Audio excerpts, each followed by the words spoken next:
මුලින්මයි මතුවෙන්නේ මේ ස්වභාවය. ඒ කියන්නේ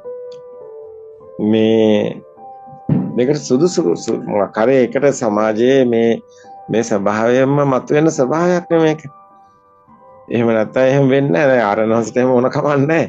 ආරණහසට බණ කියන්නවත් මොකක්වත් අවශ්‍ය නැහැ. නමුත් මේකට සුදුසු ස්වභාවයක් ආරණහසෙත් බලාගෙන හිටිය අවුරුදු ගාණක්. මේ කවුරු හරි කරයි කියලා අපි බලන් හිටියා. කුමාර කාශ්‍යප වඳුරු කරයි කියලා. ඒත් නෑ සුදර්ශන වඳුරු කරයි කියලා බලන් හිටියා. ඒත් නෑ ඇත්ත කියන්නේ. බොරු කියන්නේ. ආර්ස බොරු කියන්නේ අරස ඇත්ත කියන්නේ. පිටිකල ගුණවර්ධන වඳුරු කරයි කියලා බලන් හිටියේ. ඒත් වෙන්නේ නෑ. ඉතින් බලන් හිටියා කවුද මේක කරන්නේ කියලා. කවුද මේ ඇයි මේ මඩ ගෝරුවේ එබිලා කුණු ගඳ ගන්න මේ කුණු කොට අවසනේ ඇයි මේක සුද්ධ කරන්න බැරි? මේ දුෂ්ට නිසායි. එක දුෂ්ටි වල හිර වෙලා, අන්තවල හිර වෙලා, අන්තගාමී වෙලා. ඉතින් එහෙම වුණාම සබා දහමෙන්ම සුදුසුකම හම්බ වෙන්නේ නැහැ. නැත්නම් මේ මැසේජ් එක දෙන්න කවුද ඉන්නේ? ඉස්සලා එයාට හොඳ පරණතභාවයක් තියෙන්න ඕනේ. හොඳ අවබෝධයක් තියෙන්න ඕනේ. නිරෝධ සමාපත්තියට සමවැදිලා තියෙන්න ඕනේ. අඩුතරමින් ලෞකික සමාධිය වල ඉඳලා තියෙන්න ඕනේ. ඒවා අසඤ්ඤ තලයටවත් එයා අත්දැකීම් තියෙන්න ඕනේ. එයාට ලෝකෝත්තර භූමියේ ලේසි නෑ ලෝකෝත්තර භූමිය හොයාගන්න එක. ලෝකෝත්තර භූමියේ මේ තියෙන මේ පොත්වල තියෙන කතන්දර නෙමෙයි. එයා ප්‍රායෝගිකව අත්දකින්න ඕනේ. එයාගේ කතාව එයා ගන්න ඕනේ. මතු කරලා ඇතුලේ මතු වෙන්න ඕනේ. එයාට ඇත්ත හම්බ වෙන්න ඕනේ. එහෙම වුණොත් විතරයි සුසුකම ලැබෙන්නේ. එහෙම වුණොත් තමයි තථාගත සම්මා සම්බුදු පියාණන් වහන්සේ එදා බුදු සමයේ මම බුද්ධ වෙමි කියලා කියන්නේ කොහොමද දන්නවද? එදා ගොඩක් අය ඔක කිව්වා. බුදුන් වහන්සේ විතරක් නෙමෙයි. නමුත් ඒක උනේ නැහැ. නමුත් තථාගත සම්මා සම්බුදු පියාණන් වහන්සේ සැබෑ ලෙසම බුද්ධ බවට පත් වෙනවා. ඒකට හේතුව අභ්‍යන්තරයෙන්ම පරිවර්තනය වෙනවා. මෙන්න මේකයි මේ යුගයේ පෙරළිය. නැත්නම් ආරණහස මේකට සුසු නැත්නම් අරස අයින්ට වෙනවා. අරසට ඕනේ නැහැ මේවා. අරස හෙට වුණත් අයින්ට වෙනවා. ඇත්තටම එහෙම කෙනෙක් නෙමෙයි ආරණහස. ආරණහසට එහෙම අවශ්‍ය නැහැ. ඒ නිසාම දෝ කොහෙද මේකට නැත්නම් හතරම එදා අර කොරකසවන්දර කතා කරලා තන සයින්ට වෙන හිතුවා.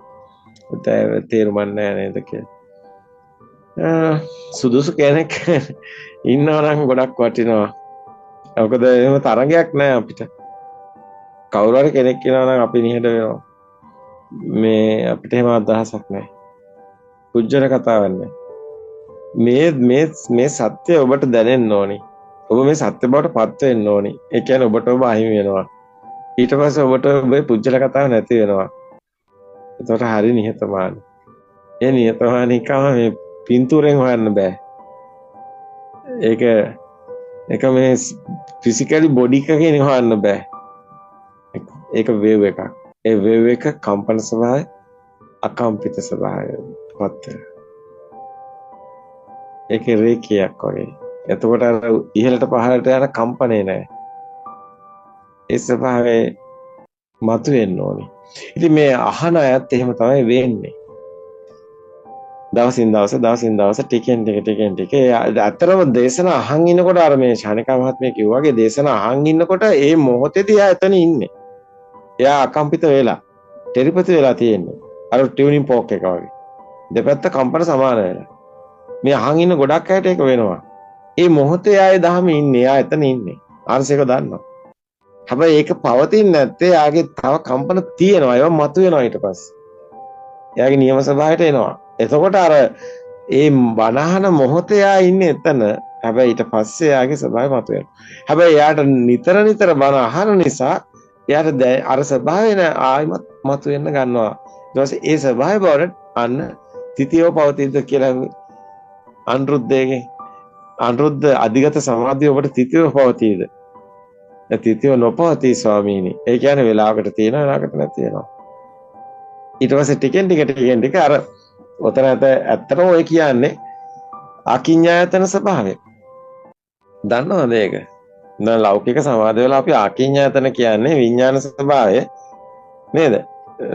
ඇත්තට නොදැන ස්වභාවයට එනවනේ. අනිදස්සන වෙනවනේ. ඒක මත වෙනව නැති වෙනවා. ඕක අකිඤ්ඤායතන ස්වභාවය.